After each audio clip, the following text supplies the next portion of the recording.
representation of young, black, carefree girl on screen. So Yeah. if you could delve a little bit more into that, because I think it's really important, especially, for this emerging industry and emerging Hmm. filmmakers here, um, that it's important to get their stories out so that it can further influence that cycle of seeing yourself on screen, of that power, of how that empowers you to tell more stories and how that influences the generation coming up. Right. Yeah, I mean, the in terms of like the shot you were referring to, I was watching like this movie for TV, Their Eyes Are Watching God, which is like based on Zora Neale Hurston's novel. And it's not like a super like celebrated movie like in the film industry, but like when I saw Halle Berry's character, the way she just like jumped into the water and was just floating on her back and she's looking at the sky and saying that she's watching God, like that was the first time I felt like I saw myself. Because even though it wasn't set in the Caribbean, I was just like, that's like my relationship to water is all because of my time in Jamaica. And I just never like it's just something so basic, like black girls in water, like really, like we've never seen that in movies. Like the bar is that low. And so I think then it just kind of gave me so much permission to just make images that were reflective of my own life. And so that's kind of how it showed up in Cross My Heart, where there's like a waterfall swimming scene between these two cousins. And that's just like reminding me of just like swimming with my cousin Ashley in Blue Lagoon, like laughing so hard that we were nearly drowning. And that's like every single summer. Like she and I will drive out there and we'll probably do that till like we're too old to swim.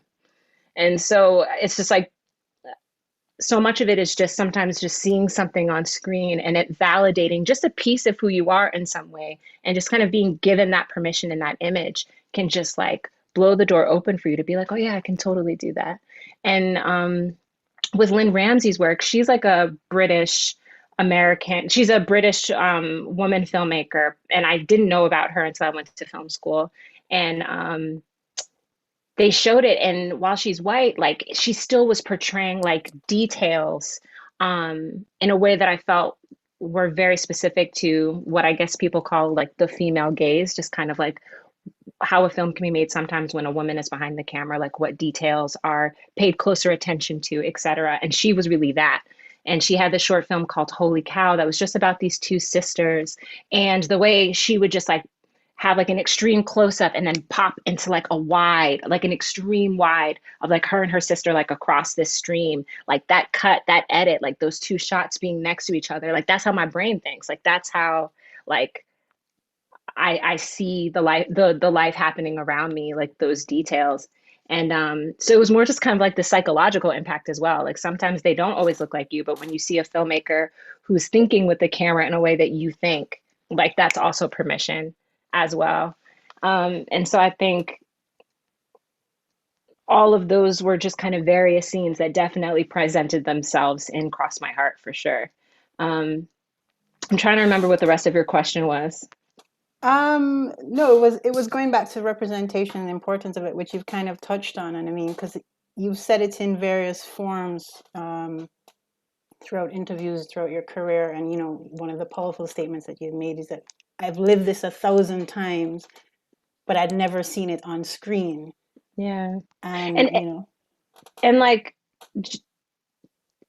the Caribbean and obviously Jamaica specifically, like there it's such an untapped or undertapped. I don't want to say untapped because we're making shit all the time, but like it's an undertapped world and culture and life and characters.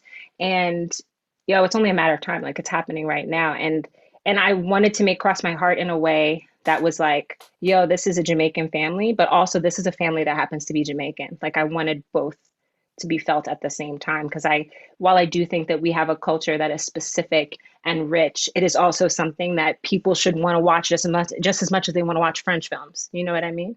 And so that's why I was like trying to be really specific where like, even with in Cross My Heart, I was like, okay, like I want the patois, but I didn't want to quite subtitle in the film, but and I think with every film is different. I'm only speaking on Cross My Heart, but I was like, I just didn't want a subtitle. But I was also okay if like you just didn't catch the plot twist sometimes. If you didn't catch it, like that means it wasn't for you. You know what I mean?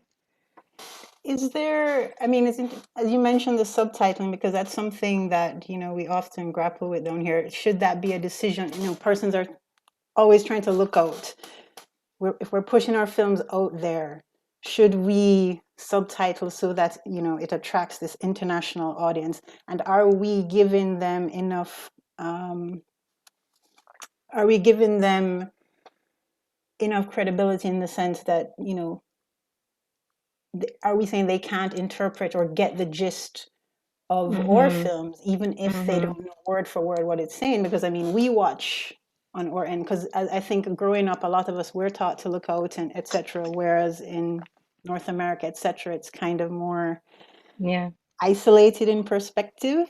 Mm-hmm. Um, so what I mean, what's your view on the subtitling? I mean, you mentioned it why you made that conscious decision not to put it, but do you think that's a hindrance if you don't have it? Is it is it something we're moving away from in terms of acceptance? Well, I mean, there are levels to that, right? Because it's like subtitles are there regarding language, but also like there's like a deaf community, like a huge deaf community, and like that's also the purpose of subtitles. So there's that, right? But then I think in terms of specifically thinking about like audience and I think it depends on like the intentions of the film. I think like it made sense for me not to do it because I was just kind of like I wanted to bring you in. I wanted the audience to be leaning forward to us. I didn't want us to be I didn't want to be spoon feeding anybody. I'm not interested in that. But I did have a friend who is from the Virgin Islands, who he's like one class under me at film school, and he followed some characters. His characters were from the Virgin Islands, but were living in Connecticut in the States. And he subtitled them a lot, but he did it in a way that was like, yo, we have our own way of speaking. And like it kind of also brought depth to the way that we, even though, they're Virgin Islands and we're from Jamaica, but like it I thought that it also was like, yo, we speak in a different way that you might not be hip to. And so like here's like the richness of how we speak to each other. And so I thought it was kind of effective there, but I think he was being intentional about that. Like he wanted like their dialect to be kind of indiscernible by the average like American ear. I think he was doing it on purpose because he wanted to be like, yeah, this is how we speak and you don't know. So I think like both are kind of somewhat equally effective. I think it really depends on like the story you're telling, how you want your audience to be responding to your film in a way that's centering you, not centering them. Like you always have to think about your audience and how you want them to feel when the lights come on. But but I think for me, I just wanted them leaning forward as much as possible. But I think the next time I shoot something in Jamaica, I don't know if that decision will be the same.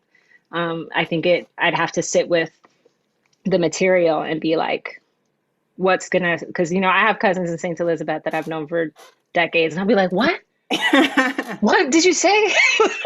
like their moms can't even understand them. Like it's not even me. Like so I think it just kind of is I just want to make sure that I'm in full control of how my characters are being perceived and appreciated and that audiences are leaning forward. I think that's what's most important to me. It's what's in the best interest of the work and getting the Yeah, story across. exactly. End of the day. All right, I'm going to delve into something. By the way, everyone, just a reminder, this is not a one-on-one conversation with myself and Santanish. If you have Please. any questions, drop them in the chat or raise your hand and we'll unmute you. So going back, you had mentioned earlier when you were talking about Holy Cow in terms of the perspective of female filmmakers and attention to Hmm. detail, etc. Is that something you attribute in general to female filmmakers, a unique perspective that only they can bring? And also I noticed that you've always highlighted with Cross My Heart, that it was written, directed, produced, shot, sound recorded. What else? So many things, all So by many women. things Yeah. by females. How important, was that, having that kind of female helmed or supported Hmm. production, and why? I mean, some of it is on purpose, but some of it is like kind of an accident. Like with a couple exceptions, because I wasn't in full control of the project. Like at least for all of my projects that I have full control over, I've never not worked with a female DP. Like never. Like it's just I think it's a norm that I very unintentionally created for myself. But I wasn't like, I want a woman. I was like, yo, like what they shot is dope. Let's sit down. Oh, we see this thing in the same way. We love these same books for similar reasons. Like you're who I want to work with. And so it's not something, it's something that I'm intentional, but also just kind of like they're dope, you know? So, but I think it adds like a richness to diversity. I mean, like, and I don't mean that in the corny way. I mean that in the literal way. Like, diversity is always better. Like, you're just gonna have like a greater but like a richer fabric of folks around. And then you also, you know, sometimes I find that it also makes people feel safer. I was ADing a short of a friend of mine, and this one extra was being super, a male extra was being super inappropriate with another male extra. And she came to tell me about it. Sorry, what did I just say? Male Yeah, extra you to said, another female extra. Sorry. yeah. Sorry. And so she came to me and was like, and was just kind of told me what happened. And then I did what I had to do to just kind of make her feel safe and separate and like put this dude in check, whatever. But then, and then one of the ACs, also a woman, was like, do you think she would have said anything if you weren't a woman? And I was like, like, I don't know.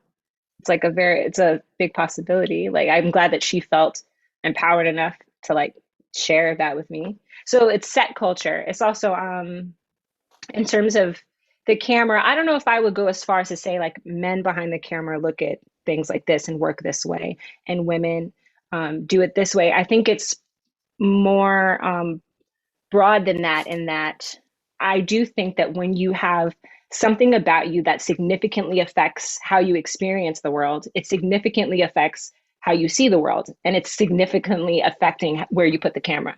You know what I mean? So if I'm a woman and I've been oppressed as a woman my whole life, if I'm black and I've been oppressed as a black person my whole life, like I'm going to know and appreciate things that maybe like white people just kind of totally overlook. You know what I mean? Like I remember I was in film school and I had this classmate.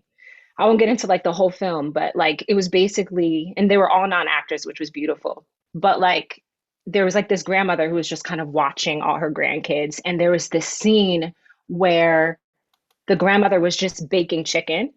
But the way he shot it, I felt like I was watching my grandmother baking chicken, just the way we were on her hands and on the food she was making. I felt like I was watching an elder of mine. And like me and another black classmate next to me, we were like in tears, like watching this woman cook, by the way that how he really transported us with the camera. But the white classmates, they were just like, yep, she's making chicken, like no big deal. So, and I think that has so much to do with just like who he is as a filmmaker and how his way of life, and how once being that little boy who was watched by his grandmother, like how that influenced the way he saw that moment. And so I think that women have something to bring to it in that way, that we're looking at things, that we're socialized uniquely. And so yeah, that's the sociology of the camera. We're gonna and so, you know, like with Cross My Heart, there's a moment where there's like a dark moment happening and then the girls burst into laughter. And when I shot that and was getting feedback on the film, all the men in the room were like, "Why would they laugh? Like that doesn't. It seems like they would cry or something like that." But then all the women that I got feedback from were like, "Oh, that's exactly what teenage girls would do. Like, I'm so glad you did that and like didn't change it." It's just like when you know, you know. If you don't, it's not for you. So it's been pretty well received. I mean, clearly, Cross My Heart. I mean, it's received a lot of awards, Vimeo's picks. It's still on Vimeo, correct? It is. Guys, if you can check it out on, it's your name at Santanish Miles Vimeo channel. Thank you. Couldn't have done any of it without like Kurt being like, "Fine, I'll do it." And just like extending his community out to me. And I'm just so grateful for that collaboration. It was just like the best crew ever, man. It was the best crew. And how important was it for you to film here? I mean, because I mean, you could have filmed it abroad if you wanted, but was it kind of Hmm. authenticity? Was it more to kind of, collab with the local community, give back, or just that experience that you don't think you could capture anywhere else? I just don't think I could have captured it anywhere else. I don't know if it was like a conscious decision. I knew that if I didn't have enough money that I would have no choice but to shoot it in New York. But like, God, that would have been so whack. Like it would have just been so uninspired. Like it just would have been whack. Like I think just in I was channeling so many of my memories, you know, even though like the story is it's very, very fictionalized. Like the joy in it, like even like there's a scene where these cousins are like fighting, they're kind of wrestling, but that was based on like a happy memory, like wrestling with my cousin and like when we're kids. And so there was just so much that I was tapping into that it just flowed. And like it was in a lot of ways a more effortless writing process in I knew every room that I was going to be in because it was like the house that I grew up in, one of them when I wasn't here, you know? So um, it was very impulsive, very intuitive, I think. And now, as you transition into your first feature, Stampede, I'm very excited about this one as well. I mean, because it touches on Thank a lot you. of the things that I mean, we're talking telekinesis, power dynamics, young heroine. So I'm going to ask you if you can just, tell us a little bit more about this project. Yeah, so Stampede is set in the States. I'm finding that I think I'm like, okay, I'm gonna explore my dad's side of the family now. Okay, now I'm gonna explore my mom's side of the family. So I feel like this is like me paying homage to my mom's family. And that Stampede is the title of the feature. It's set on an American plantation in the early 1800s, where an enslaved girl named Lena has telekinetic abilities that she cannot yet control. So she can move things with her mind. And when she's separated from her mother to be a house girl, she is left alone under the watchful eye of the volatile master's wife, where she must grapple with the danger of her gift as well as the potential of its power. So the film is asking the question, what happens when the most powerless person in the system has an extraordinary ability? What does it look like when she shies away from it? What does it look like when she's wrestling with it? And what happens when she finally embraces it? That's a little bit about that. And as I was reading earlier, that got into several grant initiatives. Um, Blessings. and I think what we'd be very interested to kind of learn more about your experience as a, independent screenwriter, because, obviously there's so many persons, emerging screenwriters, emerging filmmakers writing stories and want to find ways to kind of get them made. I mean, what kind of time frame are we talking about in terms of from creation of the script to application to these programs? What in your experience have you found that they're looking for, and what are some key takeaways um, in general? And then I want us to go into more detail on your recent Sundance Lab experience. Right. Hmm. So I conceived the story in like at the end of film school, so like 2018. Is that right? No. Yeah. So 2018. And then but I probably didn't get like my first draft done until like or like I would say like August of 2019, if that's right. Like it took me a while because you're it's interesting just like especially with the feature length script, it's different than a short in how long it is. And so you have to learn so much about yourself as a writer as you're writing. And so you're learning as you're trying to like execute and deliver something. So it just took me a long time to just kind of like learn about like what type of writer I was and what was going to get me to the finish line. Um, it definitely helped that I had a short that had a decent circulation. Mostly because it's like not like it's definitely the stamps of approval. Like I figured that out early, where I was just like, okay, if I want to make this feature, like I need a stamp of approval. It wasn't even like I needed it emotionally. I was just like, that's how the system works. So how can I figure out how to get that? And so I was lucky enough that Cross My Heart circulated the way it did because it was quiet for a while. It was like a very like late boom. But then when it did, programmers talk to each other, like programmers of film festivals, and sometimes those same programmers also, run the labs of those film festivals, and so they're all talking to each other, and which is really comforting because it's like if they're decent human beings, and that when they're excited about a project or a filmmaker, like they will spread the word. I highly, highly recommend screenwriting labs. I think it's just a really great way to get that stamp of approval, but to get like a very formal workshop. The first lab I did was Hampton's International Film Festival, and every lab is different. Hampton's lab was very chill. It was like over the course of a weekend. This was pre-COVID, obviously. It was over the course of a weekend. They have three mentors that are staying kind of the same hotel as you, and you meet with each of them each day of that weekend, and they give you feedback on your script, and there might be a couple like other events around it, and it's like super focused on the script, like nothing else. And then and I'm assuming because it's an international film festival lab, yeah, you can definitely submit like no matter where you are. Um, and then Film Independent Lab was not only about the workshopping, but also like getting you to learn how to pitch. And so that was really terrifying. And that like you had to practice your pitch in front of everybody every day, as well as getting feedback on your script. And then at the end, you had to like practice your pitch in front of like a room of studio execs. The con to Film Independent Lab, at least when it was in person, was that like you had to pay your way, like, and you had to like pay for a place to stay like while you were there, which was I think over the course of a week. So it was just it's a little bit more expensive. Whereas Hamptons they covered travel. Um, in terms of how I developed the feature story, Rachel, let me think. I think I can, and I'm happy to maybe send this out over email. But I think I had a teacher who just had a really great like outline structure, and so I outlined first. But I personally can't write without knowing my ending, or else I just don't know where I'm going. And so once I knew my ending, I focused on my opening sequence, and I really like to have like a strong. This is me, a strong like, especially for this where there's like a lot of discomfort with plantation movies and slave movies, and so I really wanted to like open the film with something that like had a punch. And so the film opens with like my protagonist like levitating in her sleep, boom, like you know what kind of movie this is.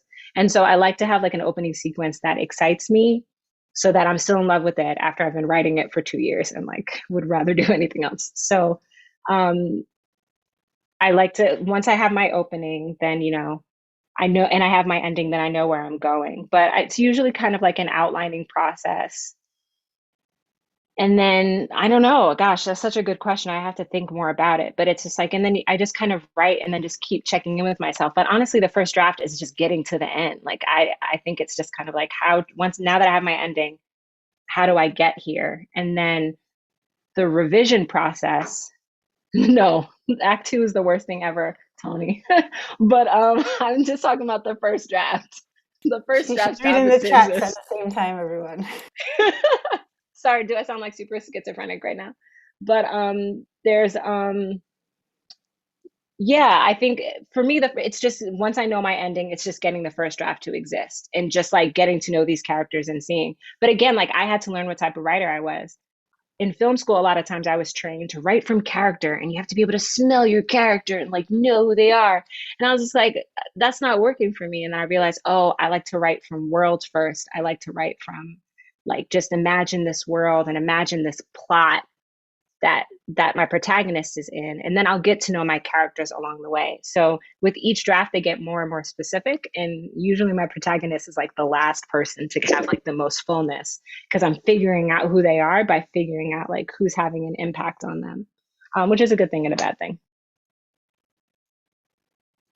And then in terms of the kind of stories you think persons are kind of gravitating towards, especially these labs nowadays, um, Yeah, what would you say the focus is? Just it's, or is there no focus? Is it just what resonates, what's unique, something different that stands out?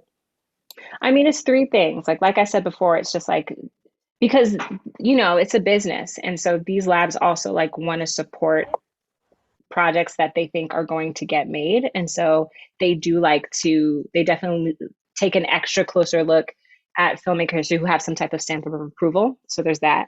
And then I think there's also, is it strong enough where we see all of the film's potential? We see the vision, like we see what they're trying to do, but can we still be helpful? Like can we like is this does this still have room to work? But I think it's more about it just being very specific, having a very clear like vision, because you have the story in the script, but I think the way you tell it, your eye kind of bleeds through the screenplay, if you're writing and directing it at least. And so, and if it's something that you feel like fills a hole, I think as long as you feel like your script is filling a hole in some way, like they're going to notice that, and they're going to notice it in your application as well, and how you talk about it, and be like, yo, here's how this script is filling this need, is filling this hole.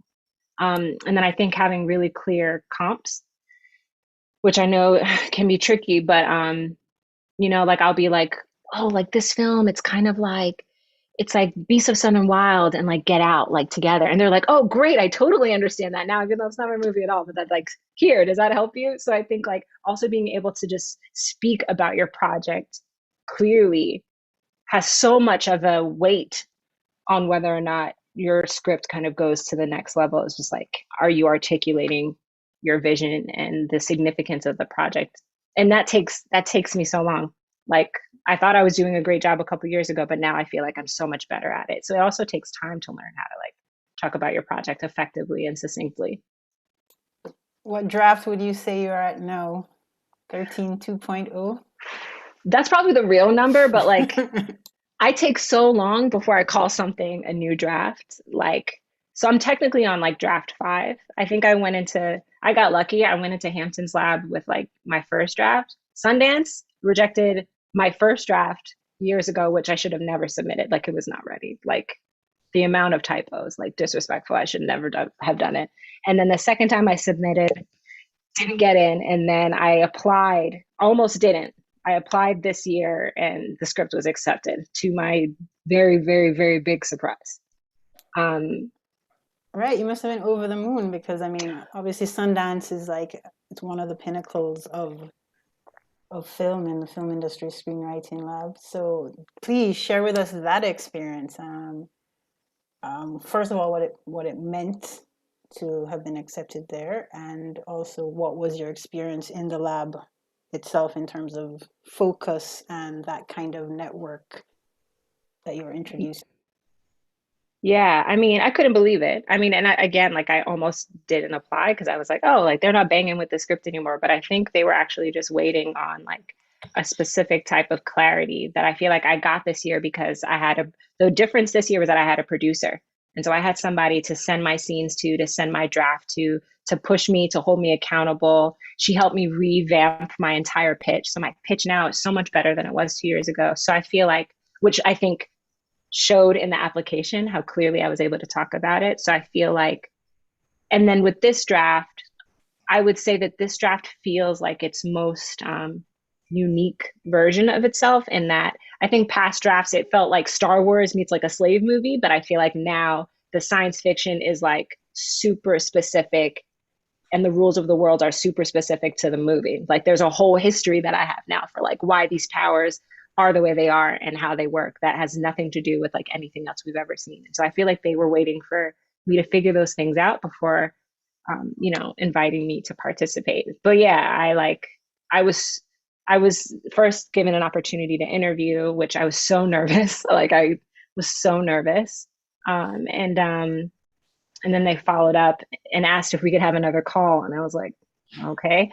And then they, extended congratulations, and I was over the moon. But it could be a mind trip also. Like it's obviously very ideal, to participate in such like a celebrated organization and everything. But it was a trip. I had to make sure that it didn't like mess with my head too much. I feel like it did a little. Like I feel like I just kind of wanted to please them, and I'm like, am I doing things right? Am I saying things right? And so I just needed to stay centered and be like, they believe in this project, or I wouldn't be here. I deserve to be here.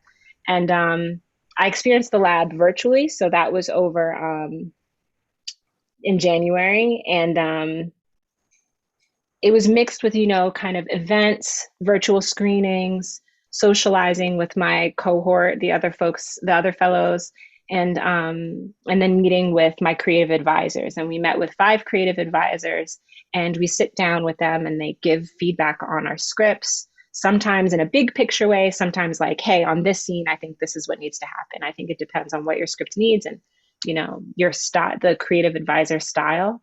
And it happens kind of quickly, but yeah, we were on Zoom like all day for like 5 days. but it was really amazing. And all the notes kind of communicated with each other. So I realized afterward I had to take like a couple weeks and just process it in order to be like, okay, what is this thing that I'm trying to still write? Not like what they want me to write, but how can everything that they told me, how does all of that come together and help me write the thing that I set out to do? And so I feel like it also takes a minute to like center yourself after kind of hearing other folks' thoughts, especially this late in the game. There's some people in the lab who were there with their first draft, which like bow down, but like I had been with this material for a while. So I had to like recenter after yeah, just hearing all those thoughts like that. But it was amazing. In terms of recentering, was that something that do they encourage you to kind of, filter, take what you need, or is Oh it something yeah. that you had to make a conscious decision? Okay, like, okay, I'm going to zone out certain things and really look at what I'm trying to tell through this story. I think you have to know yourself as a writer. For me, I think generally I have a very good filter. I usually know if I don't like a note like right away. And I have like a system. Like if I'm when I'm writing it down, I'll put a heart next to it. If I really love the note, I'll put a question mark if I'm like, and then if I really hate it, I'll put an X, but I just won't say anything. I'll be like, mm-hmm. But like there's but I have friends who like they listen too much. I have friends who are like super stubborn, and you have to know that about yourself and be like, okay, how can I compensate to make sure that like I am doing my script service? And so, but they tell you to be, they ask you to be extremely open during the process, which you should be, and which I practiced to be. But I think I afterward I needed to just like let myself be like fragile and doubtful for a little while and be like, can I do this thing? And then, the week after that, I reread the notes that I got and then I reread them again and again. And then I was like, oh, I get it. And once I had clarity on like what the priorities were for the next draft, then I was cool again. But I was real soft and weepy for like a week. I see Rachel had another question well, she has two.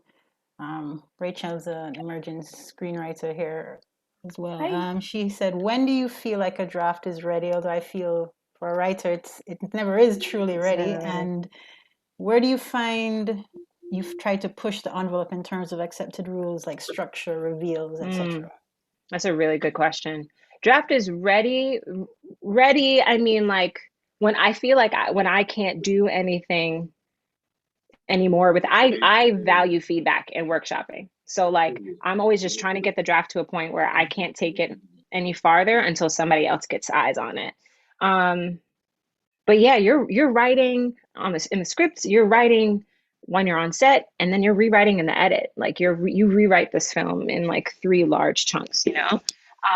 But I think it's ready when you feel like the central question of your film. Like for Stampede, it's just like what happens when the most powerless person in the system, blah, blah, blah.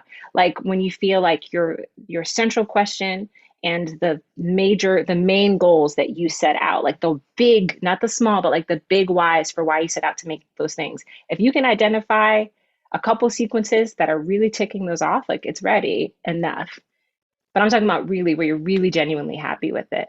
And I think so much of the revision is like just stopping, like don't avoid yourself. Like look at the scene. Are you happy with it? Oh, why? Like actually unpack why you're happy with it and what you love about it. And how should that how should that strength, how can that show itself in other scenes? And then look at other scenes and be like, why am I not happy with this thing? Is it because I don't need it? Is it because it actually, isn't quite aligned with what I'm trying to do? Is it because this character is flat? Like you have to, it requires like radical self honesty all the time.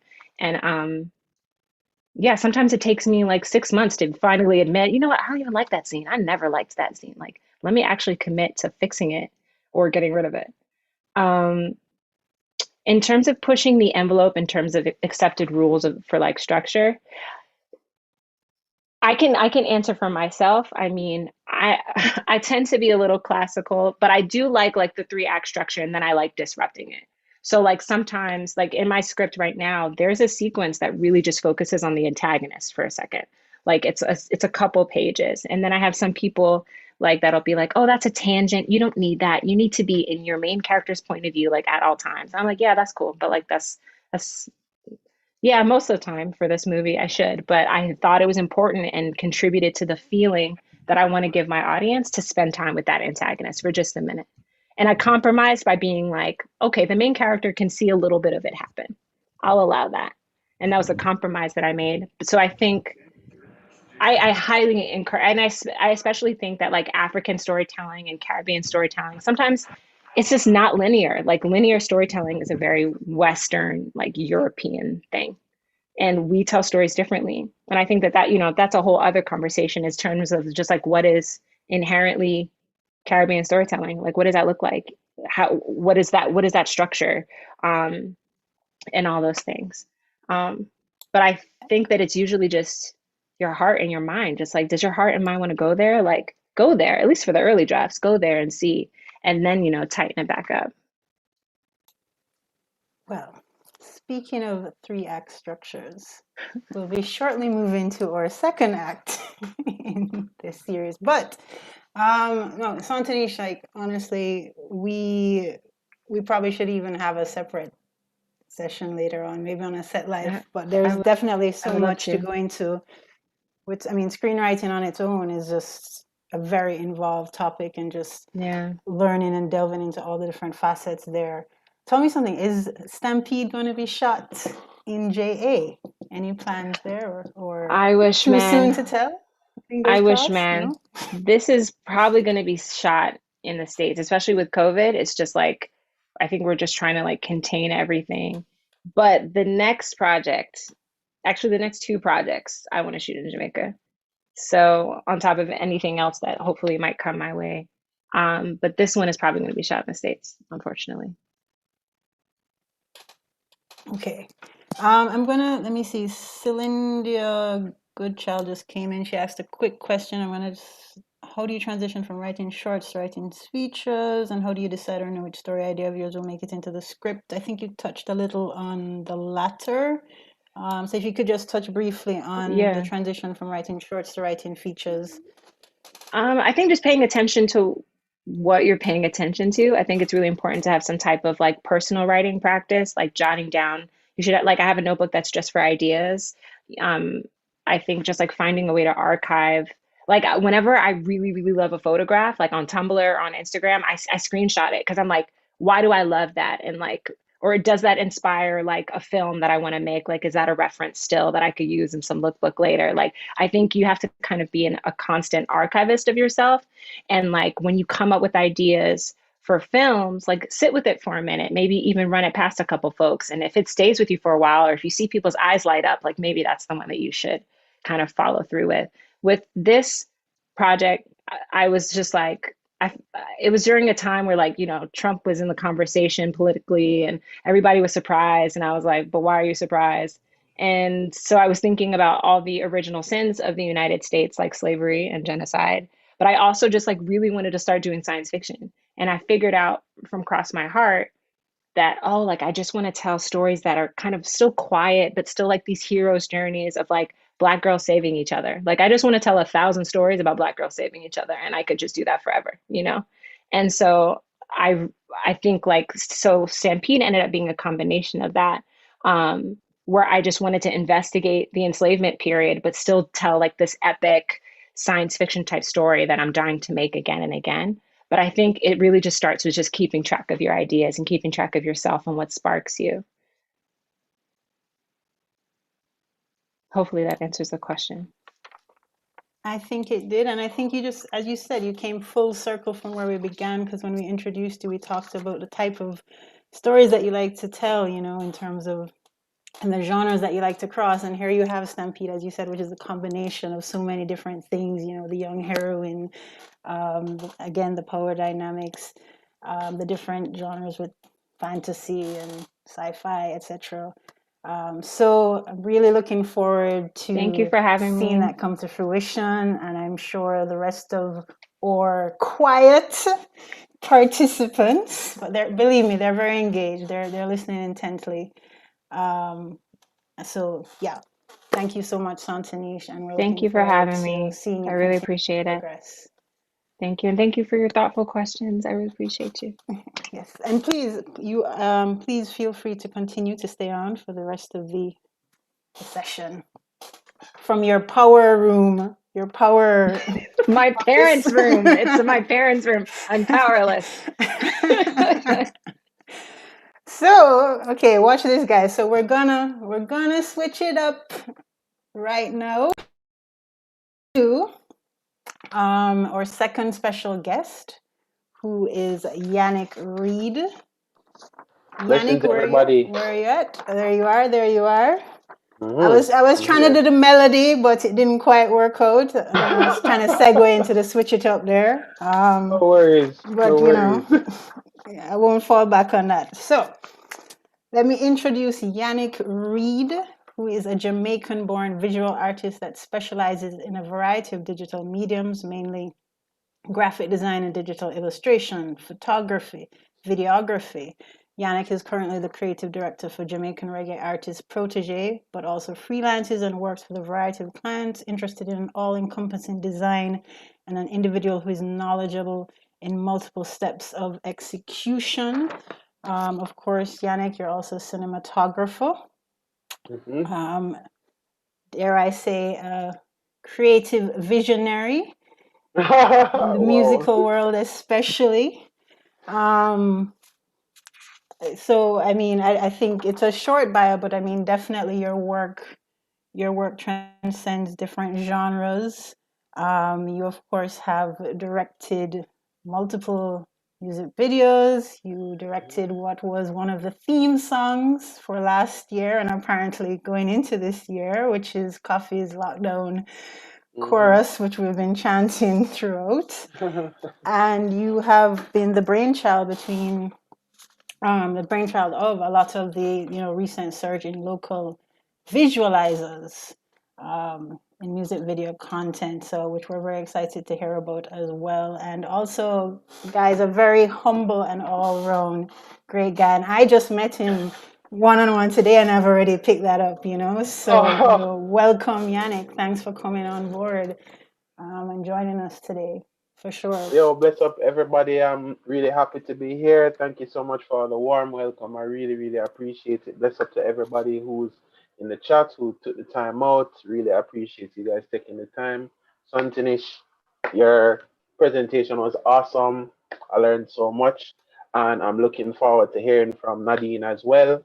Yeah, man, and I'm here to answer anything as best as I can. Ready? All right. Well, as I mentioned before, you're multi-talented, photography, cinematography, etc. hmm Um, in this theme of Reggae Month, especially, we kind of want to, because sometimes we feel like there may be like this separation of these two worlds. Like there's this film world and a music world, but there really isn't, because we're all practitioners in this audiovisual industry. And as you have demonstrated, and I think you've even talked about in the past, that you don't look to kind of isolate your creative works. You kind of look for ways to kind of integrate the different spheres that you work in, that you practice in. So if you can also kind of start out in the same way, Santa, you can take us in your journey, how you moved from photography to going more into videography and then creative directing. Okay, sure, no problem. So I think a good way to uh, encapsulate everything is that I have a passion for communication. I love being able to, interact with other people through different mediums to encapsulate an entire idea. So there are different mediums that over the years I felt comfortable in communicating in, and I feel like different mediums allow me to get my idea across in different ways. So that's why, sometimes photography may be the medium, sometimes video may be the medium, sometimes it may just even be writing. And it's just that passion for being able to be fluid through the different mediums is something that has always been attractive to me. You know, as you go up, even in like the film industry, you kind of learn that it's good to spread out the roles. But I think even coming up, understanding being on set where you probably do everything for at a time. You do the audio, you do the video, you do the photography. You understand the role that the gaffer is going to play because you may have once played the role of a gaffer. You understand what the DP is supposed to do because you've held the camera. You understand the director. You understand, you understand all the various moving parts of what's going on. So it makes it easier for you to even communicate as a team when you know or have an idea of what it's like. So, um, just being able to understand different mediums also allows me to communicate with other people you may work with on a larger scale. So I was interested in understanding audio. So when I speak to an audio engineer, I can get my idea across properly. And just all of these mediums have just allowed me to appreciate the process, and it kind of just with everything that you learn, you feel like you break down one more barrier in able to be, think of something in your mind and reach out and actually be able to touch it creatively. Yeah.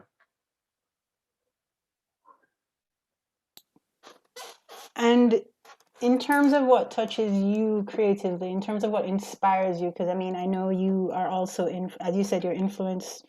Not only do you produce different forms of media, but you're influenced by what you watch in terms of film, TV, etc. Obviously, Hmm. you're inspired by the works of the artists that approach you to kind Hmm. of literally, visualize their work. Yeah. So if you, what inspires you?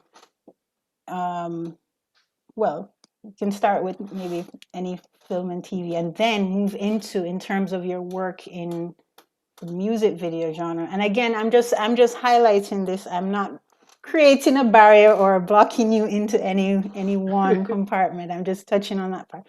How does it work in terms of how you're inspired by the music and or the artists that approach you to create the works? Okay, well, I'm inspired by a whole lot of stuff. Well, I guess most of my inspirations obviously are visuals. Um, Growing up, I've always I have a dual passion for music as much as I do love visuals and film. So music videos have always just been it's just this perfect happy medium of visuals being combined with music. And I guess even why that inspires me is just anybody who loves music, you know what it feels to probably hear a song you haven't heard in a long time, and that transports you to a memory or a time or a place. And I think what music does in triggering that feeling, um I really love to put the visuals to that kind of bring back that feeling. If it's warmth, if it's cold, if it's all of these various things. So I'm inspired by a lot of music videos, local and abroad. Like I'm a big Nabil fan. I love Director X just because he's been able to as a Caribbean individual, make so much strides in the music video space and stuff like that. I'm a big fan of our local music video directors like Jay Will and a lot of younger people who are here now. I see that Chris Brownie is here too. He's directed many music videos that I've grown up watching, and all of these things kind of play a part. And what I love so much about what Santinish was saying earlier is that I love to channel all of these influences through a filter of the Caribbean or even just being Jamaican. You know, um, a lot of what you're saying, just a lot of these visual cues, some of them, especially if they're less obvious, things that you see that just transport you or just give you that goosebumps feeling of, oh, yo, you had to just be there. So a lot of that is really important in the way or the things that I make in terms of, I want somebody to watch that and it trigger a memory for them, or it even becomes a memory. Time passes and I was just like, oh yo, that just reminds me of that same song, that same visual. So I'm inspired by triggering those feelings. So I've always been on the receiving end of those feelings as a fan of music videos and film and TV. So I just try to give that same feeling back in my work, and I watch a lot of live action as well as animated stuff. Animated stuff help to kind of push the creative envelope in between of what you think is possible, since they're not really limited by reality and stuff like that. So that helps to push the envelope in terms of how can I be creative, or how can I use something that is not realistic to give this current visual some form of element of mystery or fantasy or something like that. Yeah. I think many persons would also credit you and several others with kind of um, repositioning the music video visuals back with that cinematic experience, with that as you said, that more conceptualized, that really thought provoking, because we're coming from a days where the history of music videos, especially locally, sometimes it was just like a one man with a girl by the water just saying, Yeah, I love it and though. I love that too yeah, though. I I love mean, that too. That in itself is its own unique signifier of when you see a guy in front of five other man and a big car. Like when you right. see that, you're like, oh, yo, that's just Jamaica. So it in itself has become its own signifier of the culture. And yeah, we want to kind of expand from that, but it's still so lovely to see just even that element too. So I love it too. So would you say, and I want to get into, well, I don't know if anyone else has dubbed, but I've dubbed you the visualizer, and as well as I want you to talk about the art of the visualizer, and maybe Mhm. just kind of, first of all, what is the difference between a visualizer and a music video? What is the visualizer? Okay, all right. So I can tell you about my unique approach, because everybody has their own unique approach and interpretation, and that's what allows us to kind of always have a different spin on something. So to me, like what a visualizer is it's a step below a music video. And I think an easy way to really understand what a visualizer is to really understand the problem that you're really looking to solve. It's not all the time that you're able to do a full music video or a full concept, but a visualizer seeks to still bring visuals to the song in a very succinct and condensed manner that still maybe isolates maybe an idea of the song or a feeling of the song, that allows you to interact a little bit deeper into the song, that also may give the artist some more time to even flesh out an entire music video, or even just communicate a body of work. So with Protege now, with his album where we did a visualizer for every song, Protege's unique case is that, when we wanted to release this album, we still wanted to be able to communicate something wholesome, a whole aesthetic, a whole kind of brand feel. But approaching it with a music video for every single song upon release is obviously not something that is realistic or can be achieved. So that's why we decided to go with a visualizer, something that captures a certain element or at least one feeling in the song that can endure for the whole song, that still gives you an idea or a feeling, or just encapsulate the entirety and functions as a body of work, because releasing them together and watching them, it takes you through the journey or the experience of what the music is like, and it helps you to say, okay, this is the overall story that's being told. And I guess my approach for visualizers is I wanted each visualizer, it's almost like I wanted to start off as a photo. So I thought as a photo and I wanted it to feel like a moving photo. So for the majority of my visualizers, with I think the exception of two, none of the scenes change. There's no cuts. It's just one long running thing. So I wanted it to feel like a photo that moves through time, and that you're kind of just focused on that feeling, so it kind of encapsulates it, so that way when you reflect on the song, You're not seeing a lot of scenes, but you're seeing one scene, and hopefully that one scene connects with the overall idea of the song. So that was really my approach. I like the existence of visualizers because it also gives a new bracket for a certain tier of cinematographer, maybe somebody who's entering the industry and they're not really at the experience to take on an entire music video production.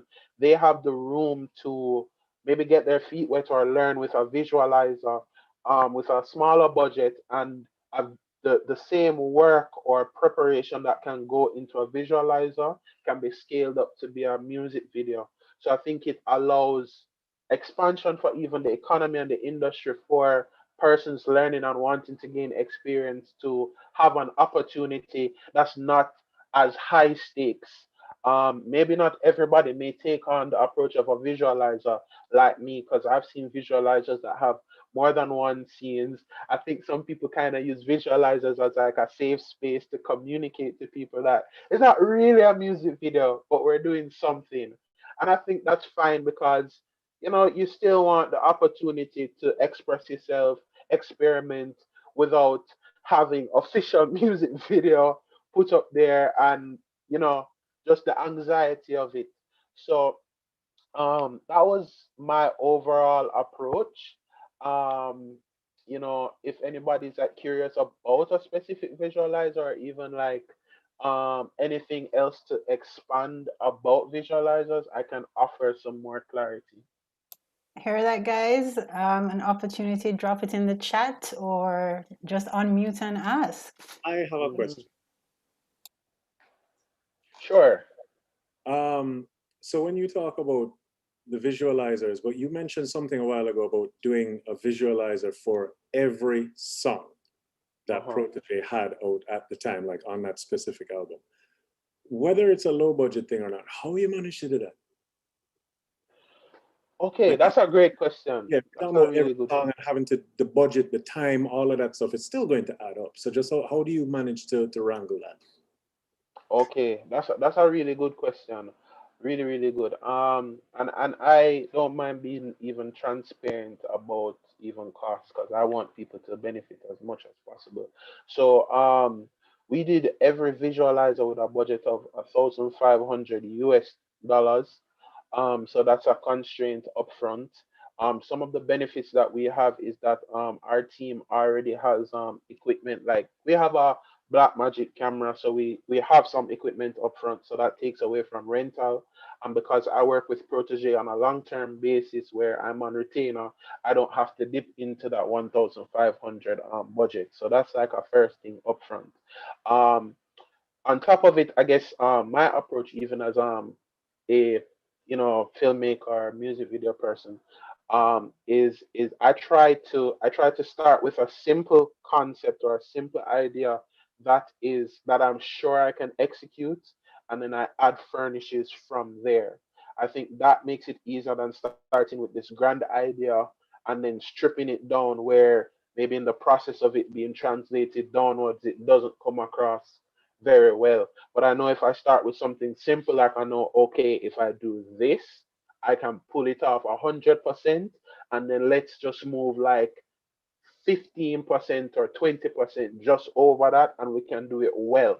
So even the strategy, what I was saying is that I thought of each visualizer like a picture.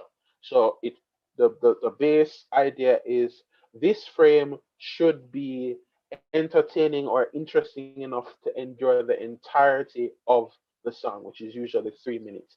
So then that means you're dealing with one location. That means you're dealing more than likely with one talent. That means you're dealing with one setup.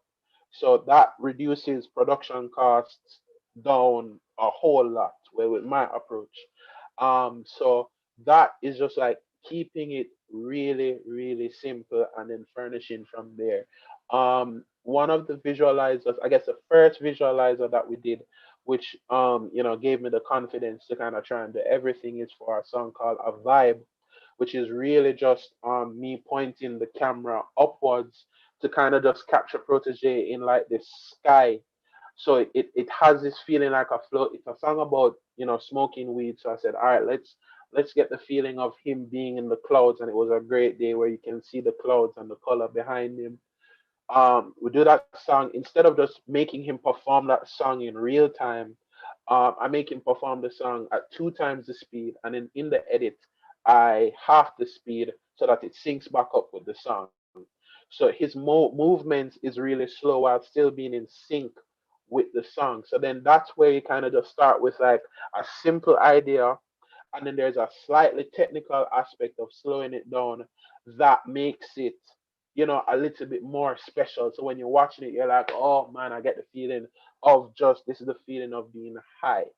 And then probably the most complex visualizer is the one for In Bloom, which is, you know, a fairly, I think it's a fairly simple concept, just also elevated. It's using Asteras, which are these Wi-Fi controlled lights. And what it is that there's just one hallway, and it's the two talents interacting with each other. But it is the black, it's the black flash in between, like the lights flash. So the black gives you an opportunity to make a perfect cut to stitch another performance that will make it seem like they're moving throughout the hallway.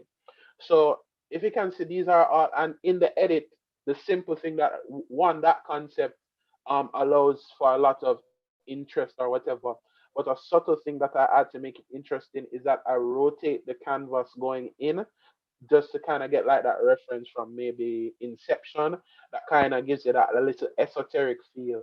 So as you see, it's always something that starts from like really simple and like, yo, I'm sure we can do this, and then you add on that sauce that takes it up just one notch, and that's how you allow yourself to say, okay, we have 10 songs, let's find 10 simple ideas and just twist it just a little bit, and then maybe if like these visualizers were presented by themselves, it may not have the impact as these visualizers being presented as a body of work.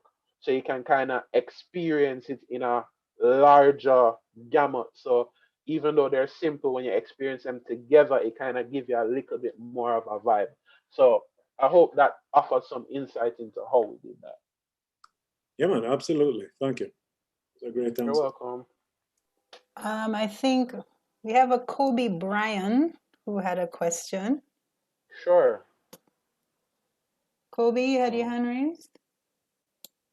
Or did we lose him? Yeah, I was just asking if the visualizer is more of a concept, like you would implement it in the final video. So if it's like a concept shot or just simply photographs, because I know you're a photographer. mhm. No, man. Well, I mean, it is a concept that we bring all the way to the end.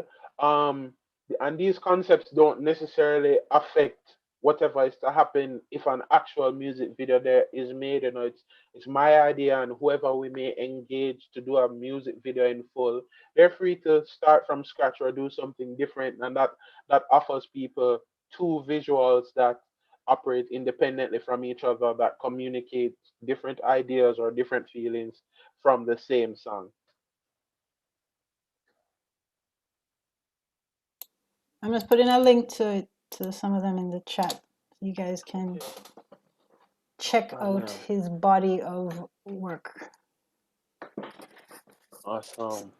So you think you'd move to the visual album, Yannick? Oh yeah, yeah, yeah. I mean, I I feel think like the you'd whole love that. Yeah, I'd love that. You know, like to me personally, like you know, since I work with a lot of musicians, to me I was like, yo, whenever you're thinking about your songs, think about the visuals already. We're living in a visual culture.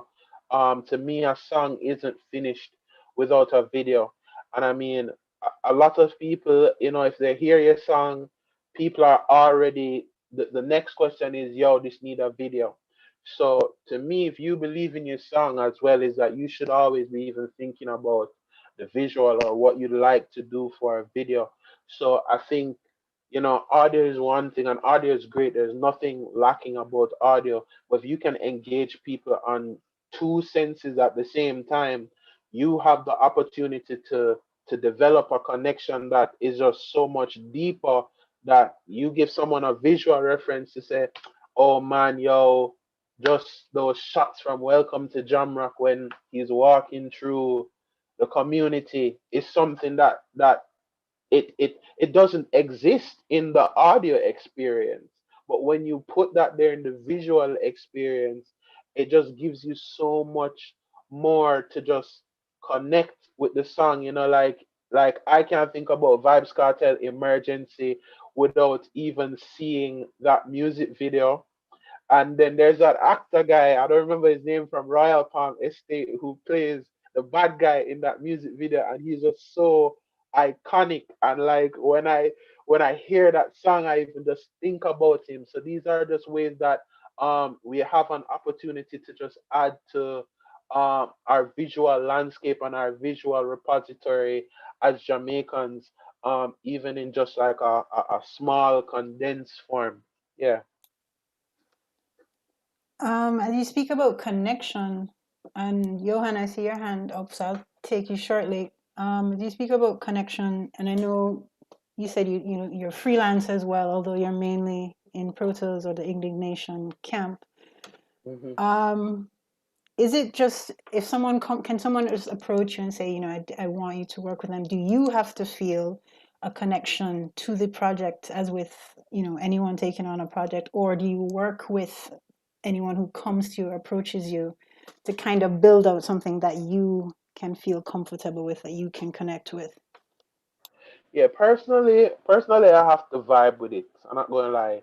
I mean, people send me stuff all the time, and like me usually, like if I listen to a song and I'm enjoying a song, my brain is already just imagining things from it, and if I get a song and I'm not really doing that, it doesn't mean the song is bad. Doesn't mean the song is bad, because there's even songs where I'm working with Protege and it's like, well, I'm not sure how I would translate this, but I feel like I know the person who whose work reminds me of the sonics in this song. So usually when I vibe with the song and I'm already starting to think, and they're like, oh yo, do you want to work like I yeah? I'm like, yeah. And a lot of times even I reach out to people, even small and big. I'm like, yo, I love this song. I have an idea for it. Let me know if you're open to hearing some concepts about it, because if I'm like excited about a video, the idea is already running away from me in my head. So yeah, a connection is really a connection to the music, especially even just the artist's willingness to make a vision happen is really important for me. Awesome. By the way, Santin just wanted me to say that she's still listening. She's putting down her niece in the background, but she's fangirling out for you on your what you've said so far. Uh, Thank you so much. Johan Gordon, your hand is Mhm. up. Go ahead and unmute and ask your question, Johan. Hi, good evening, everyone, and evening, Yannick. Like, love your work, love what I've been hearing tonight. Thank I you. just wanted to ask, like, how would you describe the unique, like, creative aesthetic of your work, from visualizers to music videos and beyond? And like, throughout your career, how did you work towards developing your vision of that aesthetic? That's a really great question, Johan. Thank you so much. That's a dope question. I ask myself that a lot of the time, and I think the way I'm gonna try and explain it. It's really not probably as easy to explain to like many people, but you know um I think I'm motivated a lot by nostalgia and the feeling of nostalgia. Nostalgia is something to me that inherently feels cinematic. And I think even in the definition, nostalgia has an element of stripping away the bad elements of what you remember and amplifying the good memories. So I love the way nostalgia feels, and even just when I close my eyes and I think about my childhood, or I just think about fun memories, it's almost like there's already a cinematic filter applied to it. So whenever I'm creating work, it is from this filter of nostalgia. Like it's either I am creating a memory or creating something that I want to feel like a memory. There's something kind of hazy about it. There's a lot of depth to it, a lot of warmth to it. Very richness, the richness of the colors. So these are things that I try to incorporate a lot with my art, like foreground elements. Sometimes when you're trying to remember things, there's some things that are kind of hazy. Like I said, I can't pick up what's necessarily there. I love those things to kind of come forward in my work, to kind of have like a dream feeling to it. And I'm glad that Randy is here, because I was able to work with Randy on lockdown.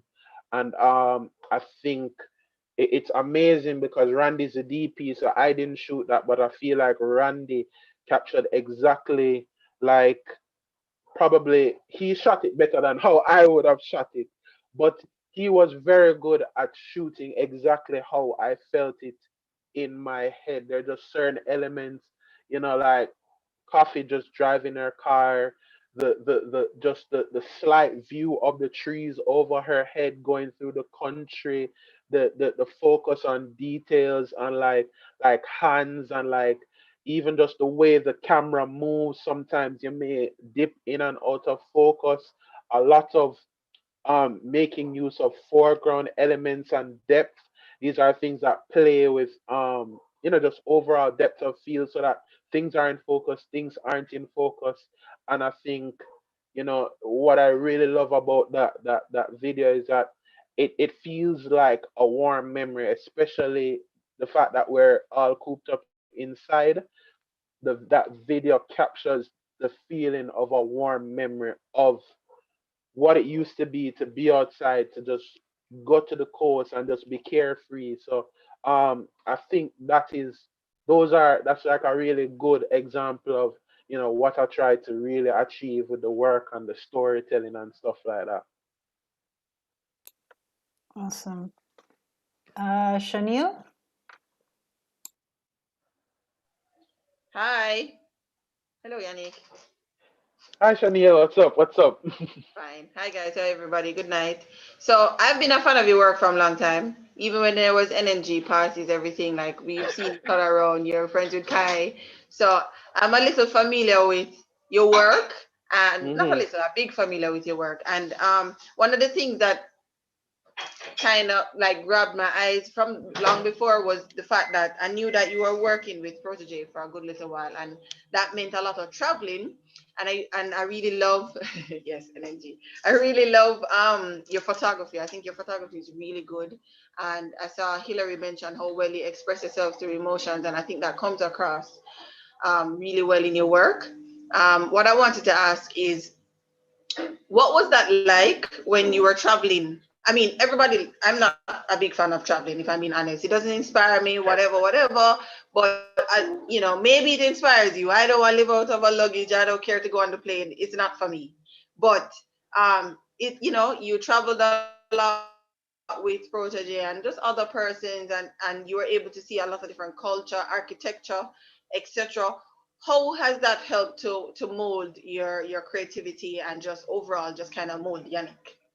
And lastly, and to add to that, how does one find themselves in an opportunity like that?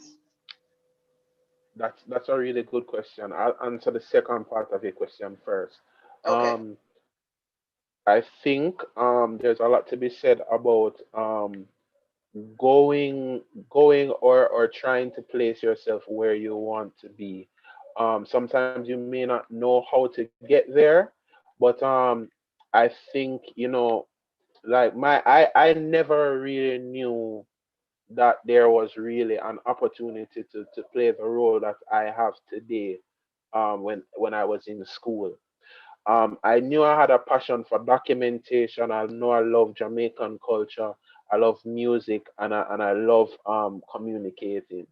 So my objective before I was even focusing on a job, while I had free time to do personal projects while in college, I said, okay, let me do the things that feel like what I would be happy doing for the rest of my life. and I started out just documenting fellow artists who I went to art school with and the things that they were doing. Those things felt important to me. You know, at that time they were doing stuff like the murals at Paint Jamaica and the early muralist stuff like that. To me, I was like, I feel like this is gonna be really important in 5 or 10 years. I want to document it. Putting myself in that situation allowed me to meet Protege and work with him. It was just really a lucky moment, but I believe that just always put yourself where you feel like you want to be and do the things that you say, can I do this or do I want to do this better? Like for example, I used to do for event photography, like social media photography. Nothing wrong with it, but personally, I hated it. I really didn't like the feeling of asking somebody to take a photo while they're enjoying themselves. So some people like, yo, it's a good platform to earn money while you're going up. And I was like, yes, I believe that. I understand that. But the more of it you do is the more people are going to ask you if you want to do it. And then you kind of lock yourself into doing something that you're not passionate about. So you move away from the things that you know you do not want to do so people don't associate you with those things and move towards the things that feel like is your purpose so that people say, oh, I know that girl for um she take a lot of videos. I wonder if she'd want work with me on this project because I see her doing that. It's just how you build your brand and how you even just communicate your passions to other people to give them the opportunity to vibe with you. The second part of your question is what is it like, traveling the world and stuff like that. I guess being able to tour is a great life experience. Like I'm so glad that I've had that experience, and I feel like even going into it, I already had a form of survivor's guilt, knowing that there are many peers that I had have that wouldn't have been able to have this experience for whatever reason. And I think I went into going and saying, how can I how can I bring persons with me on this journey? How can I open my eyes so that other people can see? And I think that is what motivated the photography that I did while traveling or even the filming. I look at something and I say, I think people at home need to see this or would like to see this. So maybe it's something that I'm not interested into, but just giving people just this wealth of information to be impacted by. And how these travels kind of impacted me, which is great, is that being in Jamaica, you get used to, Jamaican things and how Jamaicans do things. Traveling, you encounter so many different things, and you don't just learn about other cultures. It also helps to amplify what makes you Jamaican or what makes what particular. Meaning, when I go somewhere and I realize that loud music being played in the week around the city is not something that happens. The way that we go about and you can just be chilling and you hear a sound system just playing, that is 100% taboo in many other countries. They have laws against that. And just being around and just realizing the absence of that when you come home, it's like you realize this is one of these sort of things that are just so uniquely Jamaican. Just sitting down and hearing broomy man and seeing a bicycle man run down your place and ask if you want to buy a broom is something that you're not going to see anywhere else. And these things can make you come home and really look at your home culture and your country, and it also informs what you put in front of your lens. You say, wow, I realize how unique and special this is. And, I'm going to put this in front of our lens because who knows if 5 years pass, we're in a situation right now, for example, where Broomy Man can't sell. So you may have kids that grow up that aren't familiar with that aspect of culture. And if you have the opportunity to realize how unique that is, document it so that there's evidence of this lifestyle, so that another generation that comes and say, "Mommy, what is that on the TV with the broom?" And say, "When I was a child, this is what used to happen." So traveling has allowed me to appreciate Jamaica more. It has allowed me to look at Jamaica in a different light. It has also it make you see some of the negative sides of Jamaica too, which is important to be able to focus on. Like if you're in a line and someone behind you says, "Hey man, what's up?" My first reaction is like, "Why that man here talk to me?" But you realize people in other countries, it is normal for them to just say, "Hey, what's up?" You go and you have a conversation with somebody who you're checking out in the line with, and then you go home and you say, "Why can't I do that here?" Or just, you start to ask yourself things about culture, and it helps you to kind of do a little bit of investigative journalism into your own identity. So yeah. Amazing. And boy, Yanni, just listen to you, and people have been commenting out in the chat again. Your positive energy and, like, as Hillary said, the generosity of spirit is really shining through, even in this virtual setting, which is so important. I mean, the passion is really shining through. Thank you. Randa was also mentioning, obviously you're not just only contributing to the creative culture, but you are finding ways to help preserve aspects of it, moments of it, memories of it through your Mhm. own reimagination, through Mhm. different mediums in your work. And, just to come, I'm always trying with the bad segues, but in terms of like traveling, in terms of capturing the journey, what Yeah. are, and your talk of like the memories and the moments that you have tried to capture throughout the work. Is Mhm. there a standout one? Is there like this one memory, this one moment, like, yes, I'm so glad that I got this captured in this work? And two, in terms of your own journey as a creative, do you see yourself transitioning to any other aspects of the creative field or Mhm. in your journey as a filmmaker Mm, mm, mm. beyond the Okay. music, as it were? Yes, true. I guess a standout memory from traveling is this may sound corny, but it was just so it's something that just really stood out is I got the opportunity to go to Ethiopia. And growing up as a Jamaican, and yet Jamaica is so heavily influenced by Rastafari culture, and people talk about Ethiopia and repatriating to Ethiopia and all of this.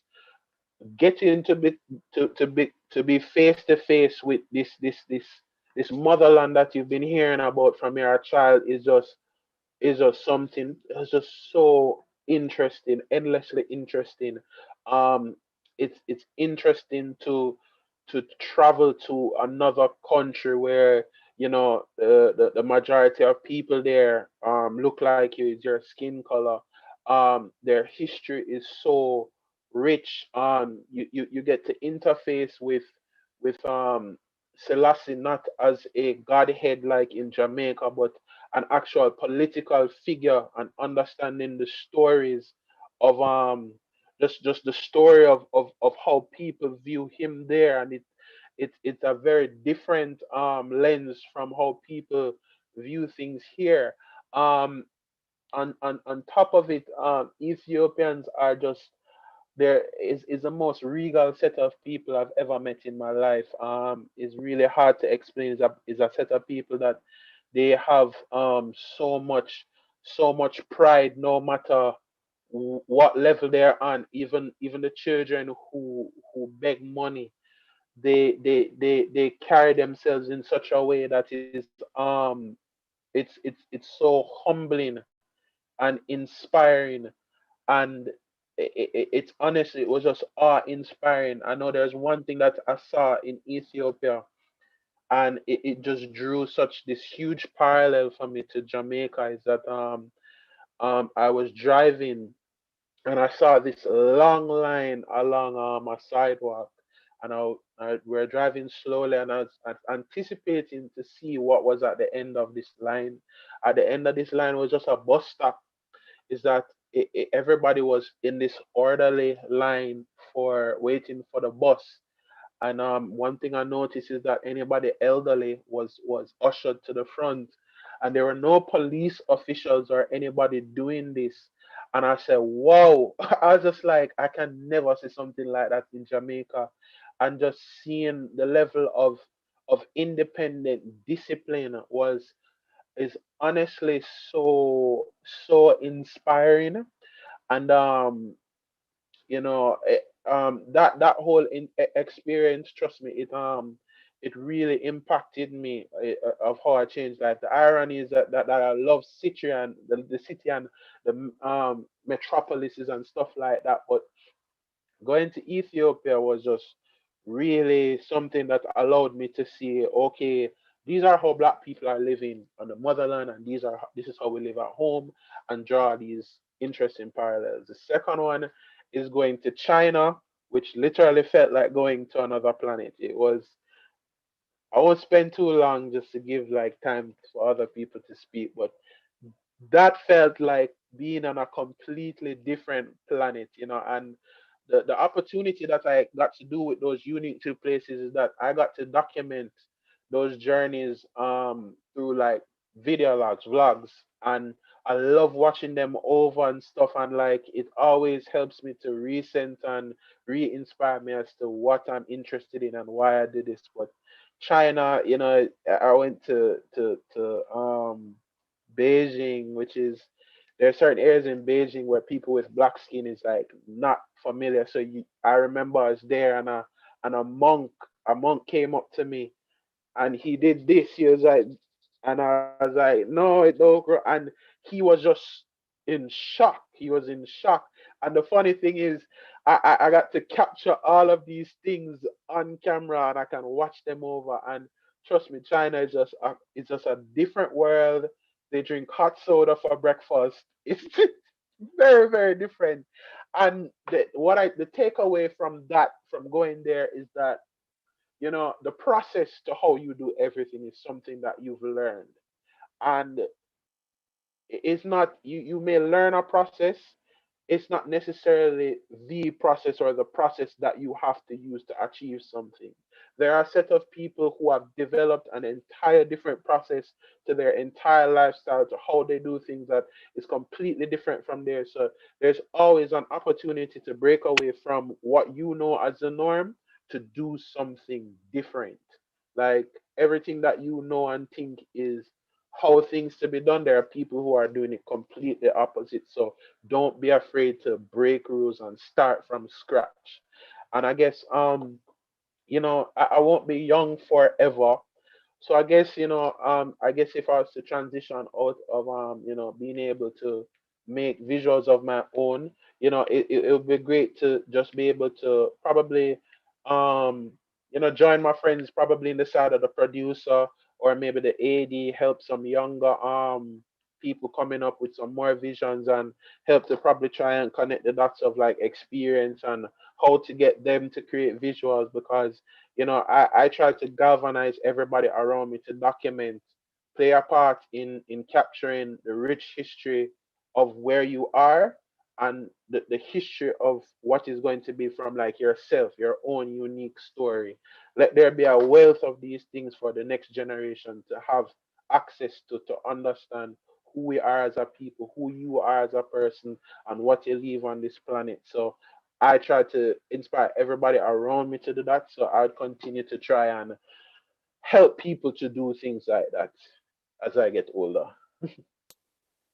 Very well said, Yannick. And do you think you might, I mean, we were talking about animation earlier and other things that inspire you. Do you think you might see yourself going into those different mediums at a later date, or it's too soon to? The story is left to be told. I mean, you're so No, young and I done so love much already. animation, but man, kudos. One thing I can say, kudos to people who do film, feature length film, and animation. You guys have a level of tenacity and grit that I do not possess. My attention span is very short. I'm split between multiple interests. there's a unique personality and a level of perseverance that allows somebody to conceptualize a film and bring it to actualization. Do not underestimate that talent. You have grit and endurance. It takes mental endurance and physical endurance. I don't have it. I will enjoy the fruits of your labor happily. I'm in We'll the enjoy and be audience. inspired to Yeah, create man, more of I'm in yours. the audience. I feel you're doing yourself a disservice. I challenge that you're not exhibiting your own grit and mental energy. But I won't debate it. I won't debate it with you. True, true, true, Boy, true. Yannick, it's been a really great talk. I mean, thank you so much for sharing, and I really appreciate that perspective of, again, it's not just about the individual, but you try and, bring up the community around you, and like filmmaking, music videos, visual, whatever it is, it's all a collaborative experience, because you're talking earlier about all the different facets, all the different people that play a role to help any work come together. Hmm. So Hmm. it's good to know that you're not giving back and promoting that Hmm. perspective. Yeah, So man, it's I not just thank me. you, not just you, and your Hmm. work will live on. I mean, time immemorial. But I hope thank you for staying, coming on, and I hope you'll stay with us for just the remainder of the meeting. For Your sure, I'm sandwich here. between two female practitioners, both have just come back That's from an labs. honor. That's an honor. That's an honor. That's a huge, huge, huge, huge honor. So stay on, and we are going to Thanks, everybody. journey to Nadine Rollins. Miss Rollins, are you here? Testing, testing, 1, 2, 3.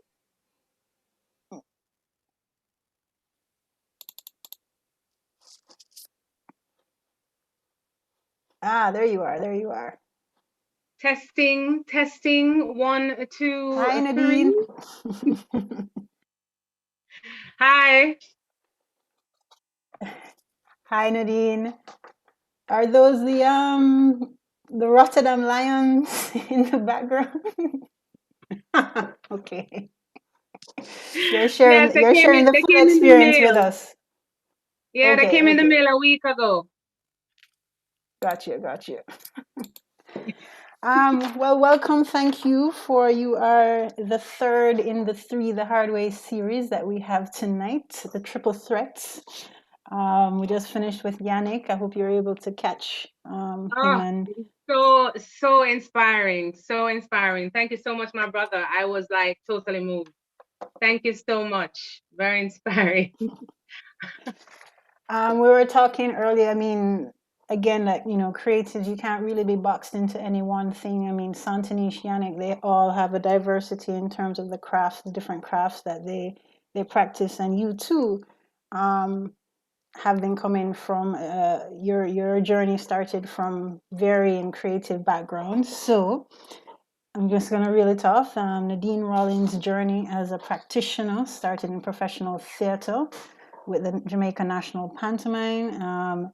You've been an actress, and since then you've been responsible for theatre productions with the University Players and most Jambiz International. You've been featured in both television series such as Royal Palm, Real Friends, and Destiny, and you made your debut as a director and producer in the theatre world with Miss Burton Gets a Promotion for Kingston on the Edge 8x10 series. You've directed and produced Dahlia Harris's Her Last Cry, Aston Cook's